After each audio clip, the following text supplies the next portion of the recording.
Hello friends, இன்றைக்கி நம்ம எங்கே வந்திருக்கோன்னா மதுரவாயிலில் இருக்க துபாய் சம்மர் கார்னிவலுக்கு தான் வந்திருக்கோம். இது வந்து ஒரு பெஸ்ட் ஹாலிடே ஸ்பாட்னு சொல்லலாம். Food, shopping, games, ride, entertainment, photo ஸ்பாட்னு இது எல்லாமே இங்கே இருக்குது. இந்த சம்மர் ஹாலிடேக்கு இது ஒரு சூப்பரான என்டர்டெயின்மெண்ட்டான ஒரு இடம். இதில் வந்து பார்த்திங்கன்னா என்ட்ரி டிக்கெட்டு 150 ருபீஸ் ஒரு ஆளுக்கு. இதில் நம்ம தனித்தனியாக 150 ருபீஸ் என்ட்ரி டிக்கெட் வாங்கிட்டும் போகலாம். அப்படி இல்லைன்னா இதில் காம்போ ஆஃபரும் இருக்குது. Gold combo 300 rupees, kids combo, adult combo அந்த மாதிரியும் இருக்குது. அதில் பார்த்தீங்கன்னா ஒரு 3-4 ஐட்டம்ஸ் இன்க்ளூடடாக இருக்கும். அதை வந்து நம்ம யூஸ் பண்ணிக்கலாம். துபாய்னாலே ஃபஸ்ட்டு நம்ம ஞாபகம் வருது அந்த கேமல் ரைடு தான். இங்கே அந்த கேமல் ரைடும் வச்சுருக்காங்க. நம்ம வந்து அதுக்கும் தனியாக பே பண்ணி போகிற மாதிரி இருக்கும். காம்போ ஆஃபரில் இருக்கிறத தவிர மீதி இல்லாததுக்கெலாம் நம்ம தனியாக பே பண்ணி போகிற மாதிரி இருக்கும். சென்டரில் அழகாக ஒரு ஃபவுண்டெயின் இருக்குது. இங்கே ஒரு அட்ராக்டிவான விஷயம் என்னன்னாலே இந்த மேக்னெட்டிக் வாட்டர் ஃபால்ஸ் தான். தண்ணி வரா மாதிரியே இருக்கும், ஆனால் வந்து அந்த அளவுக்கு ஃபோர்ஸாக வர மாதிரி தெரியும். ஆனால் நம்ம காலில் மட்டும் பட்டுட்டு ஓடுற மாதிரி இருக்கும். பார்க்குறதுக்கு ரொம்ப அழகாக இருந்துச்சு. எல்லா கிட்ஸுமே போய் ரொம்ப ஆசையாக அதில் நின்று விளையாடிட்டு நிறைய பசங்க வந்து அந்த வாட்டர் ஃபால்ஸ்லலாம் குளித்து விளையாடி சூப்பராக என்ஜாய் பண்ணாங்க.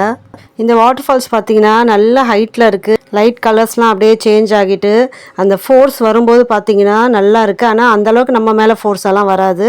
அது பார்க்கும்போது அப்படியே ஃபோர்ஸாக தெரியும். நம்மளை அப்படியே மேலே இழுத்துட்டு போகிற மாதிரி இருக்கும். ரொம்ப டிஃப்ரெண்ட் ஃபீலிங்காக இருந்தது. நல்லா இருந்துச்சு இந்த வாட்டர் ஃபால்ஸு.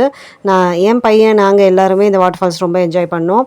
அடுத்தது பார்த்திங்கன்னா அந்த ஃபோட்டோ ஸ்பாட்லாம் அங்கங்கே நிறைய வச்சுருந்தாங்க. அந்த ஃபோட்டோ லவர்ஸ்லாம் பார்த்திங்கன்னா இந்த நைட் டைமில் அப்படியே கலர்ஃபுல்லாக லைட்ஸ்லாம் போட்டு அந்த ஃபோட்டோ ஷூட்லாம் பண்ணுறதுக்கு ரொம்ப நல்லாயிருக்கும். இந்த துபாய் சம்மர் கார்னிவல் டைமிங்ஸ் பார்த்தீங்கன்னா ஈவினிங் 3 o'clockலேருந்து 10 o'clock வரைக்கும் இருக்குது. ஜூன் 7th வரைக்கும் நமக்கு இந்த துபாய் சம்மர் கார்னிவல் இருக்கும். அதுக்குள்ளே போக முடியறவங்க போயிட்டு நல்லா என்ஜாய் பண்ணிட்டு வாங்க. ரைட்ஸ்லாம் பார்த்திங்கன்னா நிறைய ரைட்ஸ் இருக்குது. இங்கே டிஃப்ரெண்ட் ரைட்ஸ்லாம் இருக்குது. குழந்தைங்களுக்கு ஏற்ற மாதிரியும் இருக்குது, பெரியவங்களுக்கு ஏற்ற மாதிரியும் இருக்குது. நிறைய பெரியவங்களுக்குலாம் வந்து ரைட்ஸ்லாம் போக பிடிக்கும். இங்கே நிறைய ரைட்ஸ் வச்சுருக்காங்க. மொத்தத்தில் சொல்லணுன்னா இது ஒரு அம்யூஸ்மெண்ட் பார்க்குன்னு சொல்லலாம், எக்ஸிபிஷன் சொல்லலாம். ஃபுட் கோர்ட்டும் இங்கே நிறைய இருக்குது. இது மாதிரி ஐஸ்கிரீம் ஸ்டாலு, எக்ஸிபிஷன்னாலே பார்த்திங்கன்னா பெரிய அந்த அப்பளம்லாம் இருக்கும். ஸ்வீட் கார்ன், இந்த மாதிரி நிறைய ஐட்டம்ஸ்லாம் ஃபுட் ஐட்டம்ஸ்லாம் இருக்குது. அடுத்தது பார்த்திங்கன்னா ஷாப்பிங், புக் லவர்ஸ்க்கு ஏற்ற மாதிரி புக் ஸ்டால்லாம் வச்சுருக்காங்க. அடுத்தது பார்த்திங்கன்னா இங்கே நிறைய கூட்டம் ஒரு இடத்துல நிற்குதுன்னு போய் பார்த்தேன். அது எதுக்குன்னா ராஜஸ்தானி ஊறுகாய்க்காக விதவிதமாக ஊறுகாயெல்லாம் வச்சுருந்தாங்க. நிறைய பேர் வந்து இந்த ஊறுகாயெல்லாம் வந்து வாங்கிட்டு போனாங்க, டேஸ்ட் பண்ணி பார்த்து வாங்கிட்டு போனாங்க. அதே மாதிரி ஜெயச்சந்திரன் டெக்ஸ்டைல்ஸ்லேருந்து இங்கே ஸ்டால் போட்டிருக்காங்க. நிறைய ஆஃபர்ஸ்லாமும் கொடுத்துருக்காங்க. ஒன்று வாங்கினா ஒன்று ஃப்ரீ அந்த மாதிரி. இங்கே எல்லா ஐட்டம்ஸ்லாமும் வச்சுருந்தாங்க. Chudidars, tops, kids wear, ladies wear, gents wear எல்லாமே இருந்துச்சு. செப்பல்ஸ்லேருந்து ஹேண்ட்பேக்ஸ்லேருந்து எல்லாமே வச்சுருந்தாங்க. நிறைய பேர் வந்து இங்கே ஷாப்பிங் பண்ணுற ஐடியா இருந்தால் ஷாப்பிங்கும் பண்ணிட்டு போகலாம். நீங்கள் கொஞ்சம் எர்லியராக கிளம்பிட்டிங்கன்னா 3 o'clock ஸ்டார்ட் ஆகுனா 3 o'clock 3:30 அங்கே இருக்க மாதிரி நீங்கள் வந்துட்டிங்கன்னா நீங்கள் கொஞ்சம் ஃப்ரீயாக எல்லாமே போகலாம். நேரம் ஆக ஆக நிறைய கூட்டம் ஜாஸ்தி ஆகிடுச்சுன்னா உங்களுக்கு அந்த ரைட்ஸுக்கெலாம் ரொம்ப நேரம் வெயிட் பண்ணி போகிற மாதிரி ஆகிடும். ஆல்ரெடி நம்ம இந்த காம்போ ஆஃபரில் வாங்குறதுனால ஸ்னோ வேர்ல்டு, இந்த அவதார் வேர்ல்டு, இது எல்லாத்துக்கும் வந்து கூட்டத்தில் நம்ம அந்த லைனில் நின்று வெயிட் பண்ணி போகிற மாதிரி இருக்கும். நமக்கு அதிலே கொஞ்சம் டைம் வேஸ்ட் ஆகிடும். அப்புறம் அந்த ரைட்ஸுக்கெலாம் நேரம் ஆக ஆக அங்கேயும் கூட்டம் அதிகமாகிடும். இப்படி அதில் வந்து பார்த்திங்கன்னா ஒவ்வொரு ரைட்ஸுக்கும் வந்து 100லேருந்து 120, 150 அந்த மாதிரி ரேஞ்சில் வாங்குகிறாங்க. அதுக்கு தனியாக பே பண்ணி போகிற மாதிரி இருக்கும். நிறைய ஷாப்பிங்க்கு நிறைய கடையெல்லாம் இருக்குங்க. எல்லா இந்த ஹோம் டெக்கார் ஐட்டம்ஸு, வீட்டில் யூஸ் பண்ணுற ஐட்டம்ஸு, இந்த கரும்பு ஜூஸு, கிட்ஸ் லேடிஸ் ஆக்சசரிஸு, இது எல்லாமே வந்து நம்ம இந்த ஒரே இடத்துலையே வந்து பார்க்கலாம், வாங்கலாம். இங்கே பாருங்கள், இந்த ரைடு எப்படி இருக்குது பாருங்கள். இந்த ரைடு பேர் எனக்கு தெரியல. நல்லா அந்த 2 பக்கமும் வந்து டைட்டாக நம்மளை வந்து சேஃப்டியாக வச்சிடுறாங்க. அப்புறம் ஹைட்டாக அதுலேருந்து அப்படியே தொங்குற மாதிரி இருக்குது. இது வந்து பார்த்திங்கன்னா Avatar world. Full and full அப்படியே லைட் செட்டிங் தான். இங்கே ஃபுல்லாக லைட் செட்டிங்கில் அங்கே அவதார் வந்து ஒரு ஸ்டாச்சு இருக்க மாதிரி இருக்கும். நல்லா இருந்தது. அழகாக டெக்கரேட் பண்ணியிருக்காங்க. பார்க்குறதுக்கு ரொம்ப அழகாக இருக்குது. இங்கே வந்து பார்த்திங்கன்னா அந்த அவதார் பொம்மை மாதிரி வச்சுருப்பாங்க. அப்புறம் அப்படி தலை திரும்புகிற மாதிரி ஒரு பொம்மை மாதிரி இருக்கும். அவ்வளோதான். ஃபுல்லாக லைட் செட்டிங் தான் நிறைய இருக்கும்.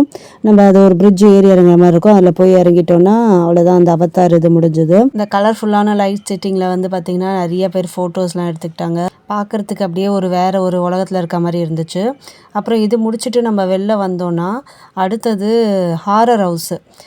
இந்த ஹாரர் ஹவுஸ் வந்து அந்த காம்போலேயே இன்க்ளூடட் ஆகிடும். வந்து பார்த்திங்கன்னா ஃபுல்லாக அப்படியே டார்க்காக இருக்கும், இருட்டாக இருக்கும். அதில் வந்து நடுவில் நம்மளை பயமுறுத்துகிற மாதிரி வச்சுருப்பாங்க. ரொம்ப பயமுறுத்துற மாதிரிலாம் இல்லை, நார்மலாக தான் இருக்குது, போகலாம். அடுத்து இந்த ட்ராகன் ரைட்லாம் பாருங்கள், சூப்பராக இருக்குது பார்க்குறதுக்கு. இருக்கிறதுலே எனக்கு பயமாக இருந்தது இந்த ராட்டினம் தான். அப்படியே தலைகீழாக தொங்குற மாதிரி அப்படியே அது அது அந்த மூவார விதமே பார்த்திங்கன்னா ஒரு பயமாக இருந்துச்சு. நிறைய ரைட்ஸ் இருந்துச்சு. அது ஸ்லோவாக போகிற ரைடும் இருந்துச்சு, ஃபாஸ்ட்டாக போகிற ரைடும் இருந்துச்சு. நிறைய பேர் இந்த ரைட்லலாம் போனால் தலை சுற்றும், ஒரு மாதிரி வாமிட் வரும் அப்படிங்கிறவங்க நார்மலாக போகிற மாதிரி அந்த ஸ்லோ ரைட்லாம் போகலாம். குட்டி பசங்களை வச்சுருந்தா தனியாக விட்டுட்டு போக முடியாதுன்னா இந்த மாதிரி டாய் ட்ரெயின்லாம் சூஸ் பண்ணி அதில் போகலாம் ஃபேமிலியோடு. நம்ம ஹார்ட் மாடலில் ஒரு ரைடு இருந்துச்சு, நிறைய இருந்துச்சு. நம்ம வந்து நிறைய ரைடு இருந்ததுனால நிறைய யூஸ் பண்ணிக்கலாம், ஒன்று இல்லைன்னா ஒன்று அந்த மாதிரி போய்க்கலாம். நெக்ஸ்ட்டு இந்த குட்டி பசங்களாம் போகிற மாதிரி இந்த நம்ம சின்ன வயசுலலாம் இந்த ராட்டினம்லாம் போயிருப்போம் இல்லையா, அந்த மாதிரி ஒரு ராட்டினம் மாதிரி இருந்துச்சு. என் பையன் இதில் போகணுன்னு ஆசைப்பட்டான், அதனால் அவனுக்கு இந்த ரைடு ரொம்ப பிடிச்சிருந்தது. சரின்னு சொல்லிட்டு இதில் போனான். அப்படியே குதிச்சு குதிச்சு போகிற மாதிரி இருந்தது இந்த ரைடு. நீங்கள் வந்து வரதா இருந்தால் மேக்ஸிமம் சண்டே வரதை அவாய்ட் பண்ணிங்கன்னா நல்லாயிருக்கும். ஏன்னா வந்து பயங்கர ரஷ்ஷாக இருக்குது, பார்க்கிங்க்கும் இடம் அவ்வளோ டஃப்பாக இருக்குது, ரொம்ப கூட்டமாக இருக்குது நமக்கு. நாங்கள் சண்டே தான் போயிட்டோம் தெரியாமல். மற்ற நாளில் போனீங்கன்னா இந்த அளவுக்கு இருக்காதுன்னு நினைக்கிறேன். பால் பிட்லாமும் இருந்துச்சு. ஓகே ஃப்ரெண்ட்ஸ், குழந்தைங்களுக்கு நல்லா டைம் பாஸ் பண்ண என்டர்டெயின்மெண்ட்டான ஒரு பிளேஸ் இது. இந்த வீடியோ உங்களுக்கு பிடிச்சிருந்தா லைக் பண்ணி ஷேர் பண்ணி மறக்காமல் சப்ஸ்கிரைப் பண்ணிவிடுங்க ஃப்ரெண்ட்ஸ். பாய்.